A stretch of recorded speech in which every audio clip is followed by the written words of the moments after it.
আমি তো শুধু তোমার চাহিদা মেটানোর জন্য। আমাকে কেন সময় দিবে তুমি? সাকিব রুমে প্রবেশ করেই দেখে সুরভি একটা নাইট ড্রেস পরে আয়নার সামনে বসে আছে। তাই আর দেরি না করে সাকিব সুরভিকে পেছন থেকে জড়িয়ে ধরলো। ধরে তার নাক দিয়ে সুরভির পিঠে ঘষতে লাগলো। আর এক হাত দিয়ে সুরভির নাইট ড্রেসের ফিতা টেনে খুলে দিল। সুরভি সাকিবের ছোঁয়া পেয়ে একটু কেঁপে উঠল। তারপর নিজেকে সামলে নিয়ে বলল, এতক্ষণে আসার সময় হলো তোমার? কি করব বলো? অফিস করতে হয়, বউকে ফাঁকি দিয়ে তারপর তোমার কাছে আসতে হয়। একটু লেট তো হবেই ডার্লিং। হুম, বুঝলাম। আমি তো শুধু তোমার চাহিদা মেটানোর জন্য। আমাকে কেন সময় দিবে তুমি? যখন ইচ্ছা আমার কাছে আসবে, যে চাহিদা মেটাবে আর চলে যাবে। আহ, এই রোমান্টিক সময়ে এসব না বললে হয় না তোমার? আচ্ছা, আর বলবো না, সরি। বলেই সাকিবের গালে একটা কিস করলো সুরভি। সাকিবও রেসপন্স দিল তার নিজের মতো করে। সুরভিকে কোলে তুলে নিয়ে বিছানায় শুইয়ে দিয়ে নিচের ঠোঁট ডুবিয়ে দিল সুরভির ঠোঁটে। 30 মিনিট পর বিছানার চাদর গায়ে ছড়িয়ে নিয়ে বিছানা থেকে উঠে ওয়াশরুমে চলে গেল সুরভি। সাকিব এখনো শুয়ে আছে। সুরভি ওয়াশরুম থেকে ফ্রেশ হয়ে বেরিয়ে আসলে সাকিব বলে, আচ্ছা সুরভি, আমরা কি পারি না দুজনে এক হয়ে যেতে? মানে, কি বলতে চাচ্ছ তুমি? মানে আমি বলতে চাচ্ছি, আমরা কি বিয়ে করতে পারি না? বিয়ে? মাথা ঠিক আছে তোমার? তুমি ভালো করে জানো, তুমি আমি আমরা দুজনেই বিবাহিত। তো কি হয়েছে? তুমিও শরীফের সাথে সুখী নও, আর আমিও সাদিয়ার সাথে সুখী নই। Shut up Sakib. তোমাকে কে বলেছে আমি শরীফের সাথে সুখী নই? শরীফ আমাকে অনেক সুখে রেখেছে। আর হ্যাঁ, আমি তোমার সাথে শুই, তোমার থেকে একটু সময় চাই, এর মানে এটা না যে আমি আমার সংসার ছেড়ে তোমাকে বিয়ে করতে চাই। বুঝেছো? সাকিব চুপ। আর মনে মনে ভাবছে, শালি তোকে বিয়ে করবে কে? আমি কি জানি না তুই কেমন? আমি এত তাড়াতাড়ি তোর অতীত ভুলে গেছি? আর তোর কি মনে হয় আমি সাদিয়ার সাথে সুখী নই? আরে কপাল গুণে সাদিয়ার মতো বউ পেয়েছি আমি। আমি বললাম তোর মন রাখার জন্য, আর দেখে নিলাম তুই কি বলিস। দুঃখিত, আমি তোমাকে কোনোদিন বিয়ে করতে পারবো না। এখন ইচ্ছা হলে আমার সাথে দেখা করবে, নাহলে নাই। আরে, রেগে যাচ্ছ কেন তুমি? না, আমি রেগে যাচ্ছি না। কথাটা বলেই সুরভি সোফায় গিয়ে বসলো। আর সাকিব বিছানা থেকে উঠে ওয়াশরুমে গিয়ে ফ্রেশ হয়ে আসলো। বলো কি খাবে, চা নাকি কফি? না, আজ কিছু খাবো না সুরভি। সাদিয়া তাড়াতাড়ি বাসায় ডেকেছে আজ। আমি চললাম, বাই। নিজের স্ত্রীর দিকে খেয়াল রেখো, আর মাঝে মাঝে আমাকে একটু সময় দিও। সাকিব সুরভির কোনো কথার উত্তর না দিয়ে সুরভির বাসা থেকে বেরিয়ে যাচ্ছে। সাকিব চলে যাবার পর সুরভি সোফা থেকে উঠে সোজা ওয়াশরুমে গিয়ে শাওয়ার নিয়ে তারপর বসে টিভি দেখতে লাগলো। এদিকে সাকিব বাসা থেকে বের হবার সময় সুরভির বাড়ির নাইট গার্ডের সাথে গেটে দেখা হলো। সাকিবকে বাসা থেকে বেরিয়ে আসতে দেখে নাইট গার্ড বলল, আরে সাকিব স্যার, কখন এসেছেন? আর চলে যাচ্ছেন নাকি? হুম, একটু আগে এসেছি। আসলে একটা বিজনেস ডিল নিয়ে কথা বলার ছিল তো, তাই এসেছিলাম। ও আচ্ছা, তো ডিল কি হলো? হুম, হয়েছে। আমি এখন আসি। আচ্ছা স্যার। সাকিব চলে যাবার পর আবুল মিয়া তার কাজে মনোযোগ দিল। এদিকে 30 মিনিট পর বাসায় পৌঁছই সাকিব। আমি কি তোমাকে একটা প্রশ্ন করতে পারি? হুম, শিওর। তুমি প্রায়ই দেখি দেরি করে বাসায় আসো, আর এসে অনেকটা ক্লান্ত লাগে তোমাকে, কেন? আরে আমার পাগলি বউ, অফিসের কাজ থেকে তাই। বেশি কাজ করলে তো ক্লান্ত হবই। চলো, ক্ষুধা লেগেছে, খেতে দাও। খেতে দিব তার আগে বলো কি এমন কাজ তোমার যে সারাদিন করতে পারো না, রাতেই করতে হয়? বললাম তোরে বাবা, বস এত সব কাজ দেয়, মাঝে মাঝে যা করতে রাত হয়ে যায়। আমি এখন খুব ক্লান্ত। খেতে দাও প্লিজ। ঠিক আছে, আগে ওয়াশরুম থেকে গোসল করে আসো, তোমার অনেক ক্লান্ত লাগছে। এই তো আমার লক্ষ্মী বউ, আমি এক্ষুনি গোসল করে আসতেছি। বলেই সাদিয়ার কপালে আলতো করে একটা কিস করে তার মোবাইলটা টেবিলের উপর রাখে ওয়াশরুমে চলে গেল সাকিব। এদিকে রাত 10টা। আবুল মিয়া ডিউটি টাইম শেষ হলে সে সুরভি রুমে চলে যায় বলতে যে সে আজ চলে যাচ্ছে, কিন্তু উপরে গিয়ে দেখে সুরভি নিচে রুমে বসে আছে। আর সুরভিকে দেখে আবুলের একটু সন্দেহ হলো, কারণ আবুল মিয়া লক্ষ্য করত সাকিব স্যার যেদিনই ম্যাডামের সাথে বাসায় কোনো কাজে দেখা করতে আসতেন, কাজ করে সাকিব স্যার চলে যাবার পর প্রায় দেখতো সুরভি গোসল করে, আর ওকে একটু ক্লান্ত ক্লান্ত লাগে। আবুল মিয়া মনে মনে ভাবতে লাগলো, কি এমন কাজ করেন ওনারা যে গোসল করতে হয় আর ক্লান্ত হয়ে যায়? আর ওনাদের কাজ কি শুধু রাতে? এ কেমন বিজনেস ডিল? কি ব্যাপার আবুল, তুমি ওখানে দাঁড়িয়ে আছো কেন? ভেতরে আসো। জি জি ম্যাডাম। কিছু বলবে? না ম্যাডাম, আমার ডিউটি টাইম শেষ, তাই বলার জন্য আসলাম। ও, তুমি যাবার সময় গেটটা ভালো করে লাগিয়ে দিয়ে যেও, কেমন? আচ্ছা ম্যাডাম, তাহলে আজ আমি আসি। বলেই চলে আসলো আবুল। গেট ভালো করে লাগিয়ে দিয়ে পাশের দোকান থেকে একটা সিগারেট নিয়ে টানতে টানতে নিজের বাড়ির দিকে হাঁটা দিতে শুরু করলো আবুল। কিন্তু মাথায় শুধু একটাই কথা ঘুরপাক খাচ্ছে, শরফি ম্যাডামের কাছে সাকিব স্যার কেন বারবার আসেন? সাকিব স্যারের কি এমন বিজনেস ডিল থাকে যে সেটা শুধু রাতেই করতে হয়, দিনে কেন নয়? আমাকে সব জানতে হবে, কারণ ওনাদের কাজকর্ম খুব একটা ভালো বলে মনে হচ্ছে না। আচ্ছা, তা কি ঠিক হবে? এসব ভাবতে ভাবতে নিজের বাসায় চলে আসে আবুল। এদিকে সাকিব সাদিয়া ডিনার করে রুমের লাইট অফ করে শুয়ে পড়ল।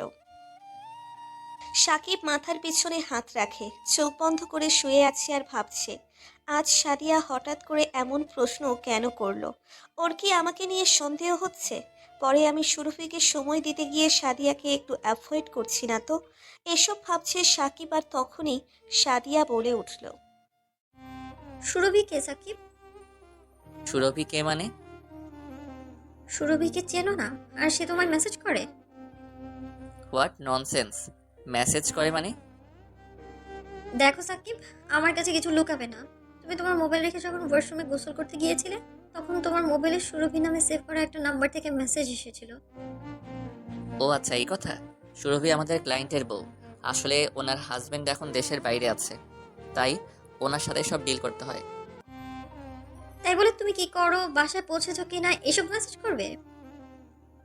আরে, কথা বলতে বলতে বন্ধুদের মতো একটা সম্পর্ক হয়ে গেছে তো, তাই এসব মেসেজ করে।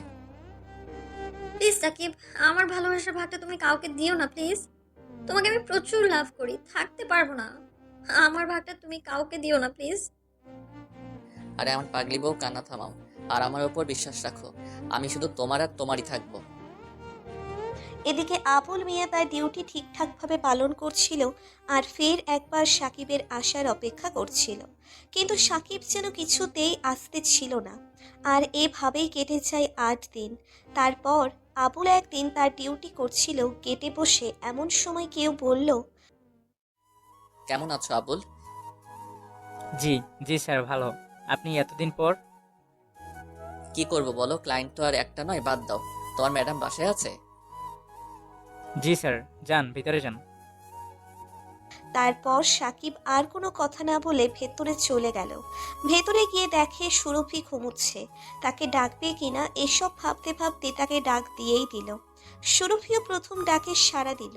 ঘুম থেকে উঠে ওয়াশরুম থেকে ফ্রেশ হয়ে এসে সাকিবকে বলল, কেন এসেছো আজ? কি চাই তোমার? প্লিজ রাগ করো না, আগে আমার কথা শোনো। কি শুনবো? ৭-৮ দিন থেকে তোমাকে কল মেসেজ করেই যাচ্ছি, কলটা পিক করেছো? কোনো মেসেজের উত্তর দিয়েছো? আরে বাবা, সাদিয়া তোমার ব্যাপারে সব জেনে গেছে, তাই ওকে নর্মাল করার জন্য এই কয়দিন ওকে একটু বেশি করে সময় দিয়েছি, যাতে ও আর এই বিষয়টা মনে না রাখে। সাকিব, তুমি আসলে একটা গভীর জলের মাছ। তোমাকে চেনা এত সহজ নয়, কারণ শরীফের সাথে বিয়ে হওয়ার আগে থেকেই আমি তোমাকে চিনি এবং ভালো করেই জানি। তুমিও কম কিসে? তুমিও তো শরীফকে গুগলি দিয়ে বিয়েটা করেছো। আচ্ছা বাদ দাও এসব, চলো, অনেকদিন তোমাকে আদর করি না। এদিকে আবুল মিয়া তার প্ল্যান মতো সুরভির রুমে চলে আসে সাকিব সুরভি কি করে সেটা দেখার জন্য, কিন্তু এসে যা দেখলো তা দেখার জন্য আবুল মোটেও প্রস্তুত ছিল না। কারণ আবুল এসে দেখে সাকিব এবং সুরভি দুজন তাদের চরম মুহূর্তে। আবুল মিয়ার যেন নিজের চোখে বিশ্বাস করতে পারছিল না। মনে মনে ভাবছে, আমি যে এসব দেখলাম, এসব কি সত্যি নাকি স্বপ্ন? সুরভি ম্যাডামকে কত ভালো ভাবতাম আমি, আর শরীফ স্যার কত বিশ্বাস করেন ম্যাডামকে, কিন্তু ম্যাডাম যে স্যারের অনুপস্থিতিতে পরপুরুষের সাথে, ছি, মানুষ এতটা খারাপ হতে পারে আজ বুঝতে পারছি। মেয়েদের অন্ধের মতো বিশ্বাস করাই ভুল। এনারা তো বড়লোক মানুষ, তাহলে এরা কেন পরপুরুষের সাথে এসব করবে? কিসের অভাব সুরভি ম্যাডামের? সুরভি ম্যামও কি তাহলে শরীফ স্যারকে ছেড়ে সাকিব স্যারের সাথে চলে যাবেন? আবুলের এই কথাটা ভাবার কারণ হলো তার স্ত্রী শ্যামলীও 2 বছর আগে তাকে ছেড়ে অন্য ছেলের সাথে চলে গিয়েছিল। আবুল অনেক অনুরোধ করার পরেও আর শ্যামলী ফিরে আসেনি। তাহলে কি শরীফ স্যারের অবস্থাও তার মতোই হবে?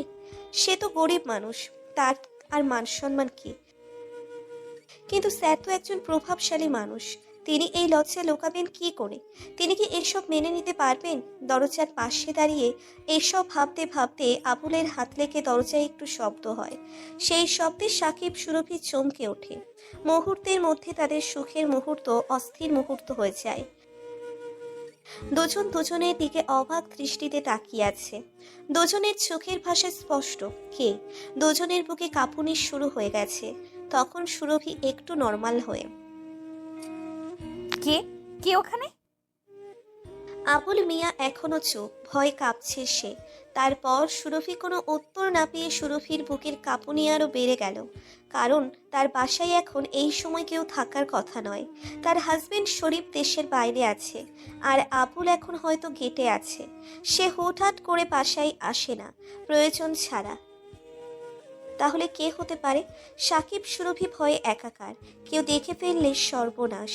এদিকে সাকিব এই সময়ের মধ্যে রেডি হয়ে নিল। সুরভি কোনো রকম শাড়িটা গায়ে পেঁচিয়ে নিয়ে আস্তে আস্তে দরজার দিকে হাঁটা দিতে শুরু করলো।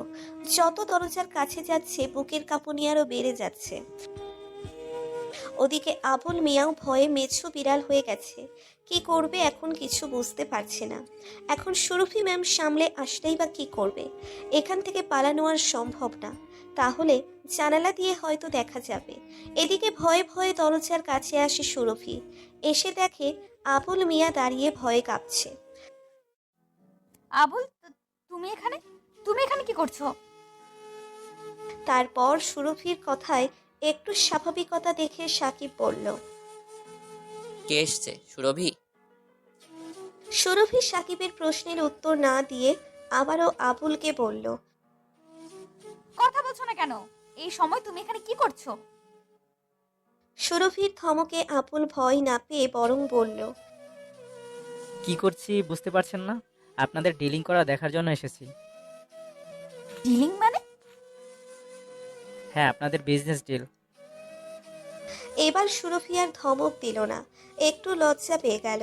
সুরভি ভেবেছিল যে আবুল হয়তো কিছু দেখেনি বলবে। তারপরেও একটু সাহসের সাথে সুরভি বলল। কি বলতে চাচ্ছ তুমি? ম্যাম, আমি কি বলছি আর বলতে চাচ্ছি সেটা। দেখো আবুল, তুমি ভুলে যেও না তুমি কি। তাই কোনো ব্যাপারে এভাবে নাক গলাতে আসবা না, বুঝেছো? এবার তোমার কাজে যাও। ঠিক আছে, আমিও দেখে নেব আর বলে দেবো সব স্যারকে। শুধু আসতে দেন স্যারকে। বলেই চলে গেল আবুল। এদিকে সুরভি আর বেশি কিছু না ভেবে রুমে এসে শাওয়ার নিয়ে বসে টিভি দেখতে লাগলো। ওদিকে সাকিব বাসা থেকে বেরিয়ে একটা রিক্সা নিয়ে বাসার দিকে রওনা হলো। একটা অস্থিরতা কাজ করছে সাকিবের ভেতর। যদি এসব শরীফ জেনে যায় তাহলে সব শেষ, সাথে চাকরিটাও। আমাদের কোম্পানির এত বড় ক্লায়েন্ট উনি। রাত প্রায় 8টা বাজে, বাসায় পৌঁছই সাকিব। সাকিবের আজও একটু লেট করে বাসায় ফেরা দেখে সাদিয়া বলল। তোমার কি আজও কাজ ছিল? কেন? তোমার এত কাজ থাকে যে নিজের স্ত্রীর কলটাও পিক করতে পারো না? তুমি আবার কখন কল করেছো? তোমার মোবাইলটা বের করে দেখো। তারপর সাকিব ভিতরে প্রবেশ করতে করতে বলল। ঠিক আছে, আগে ফ্রেশ হই তারপর। সাকিব, তুমি আজও ক্লান্ত, গোসল করে আসো যাও। আর তোমাকে একটু টেন্স লাগছে কেন? কই? আরে না, বললাম না যে খুব ক্লান্ত। তুমি যাও, আমি আসতেছি। এদিকে সুরভি টিভি দেখছে, কিন্তু কেন জানি তার অস্থিরতা কাটছে না। মনে একটাই প্রশ্ন, আবুল কি এসব শরীফকে বলে দেবে? দিতেও পারে, কারণ আবুল শরীফের কথাই ওঠে বসে। না, শরীফকে এসব বলে দিলে তার সর্বনাশ হয়ে যাবে। অনেক কষ্টে বিয়ে করেছে শরীফকে, কি করা যায়? কি করলে আবুলকে আটকানো যাবে? এসব ভাবতে ভাবতে ক্লান্ত সুরভি। তারপর ভাবলো, হুম, আমাকে আমার পুরনো স্টাইলে ফিরতে হবে সংসার বাঁচাতে। আর আমার সামনে এখন শুধু একটা রাস্তাই খোলা। ওদিকে সাকিব ওয়াশরুমে যাবার আগে পকেটে হাত দিয়ে দেখে ওর মোবাইল নাই। তারপর প্যান্টের সব পকেট, কোটের পকেট সবগুলোতে সার্চ করলো কিন্তু পেল না। তারপর নিজের অফিস ব্যাগে দেখলো সেখানেও নেই। এখানে সেখানে সবখানেই খুঁজলো কিন্তু পেল না। খুঁজতে খুঁজতে ক্লান্ত সাকিব শেষে কোথাও না পেয়ে মাথায় হাত দিয়ে বসে পড়ল। সাকিবের অস্থিরতা দেখে সাদিয়া বলল। কি হয়েছে সাকিব? সাকিব মনে মনে ভাবল, সাদিয়া এই খবর শুনলে নিশ্চয়ই সন্দেহ করবে, তাই কথা অন্যদিকে নিয়ে বলল। না কিছু না, তুমি ডিনার রেডি করো, আমি এক্ষুনি আসতেছি। তাড়াতাড়ি আসো। তারপর সাকিব একটু নর্মাল হয়ে শাওয়ার নিয়ে আসলো, কিন্তু মাথায় একটাই চিন্তা, মোবাইলটা হারালো কোথায়? পরে আবার সুরভির বাসায় ফেলে আসি নাই তো? কি হলো সাকিব, কি ভাবছো? হ্যাঁ, না কিছু না।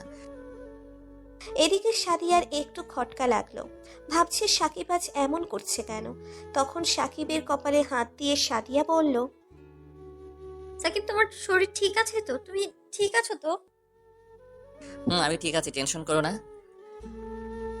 এদিকে সুরভি সব প্ল্যানিং করে বসে আছে আবুলের জন্য, কারণ আবুল প্রতিদিন 10টার সময় সুরভিকে বলে তারপর বাসায় যায়। সময় যেন যাচ্ছেই না সুরভির। টেনশন কাজ করছে সুরভির মাঝে, পারে না আবার শরীফকে ফোন করে সব বলে দেয় সেই ভয়ে। দেখতে দেখতে রাত 10টা বেজে গেল। আবুল মিয়া প্রতিদিনের মতো আজও সুরভি রুমে আসলো তাকে বলার জন্য। এসে দেখে সুরভি বসে আছে, তাই আর দেরি না করে আবুল সুরভিকে বলল।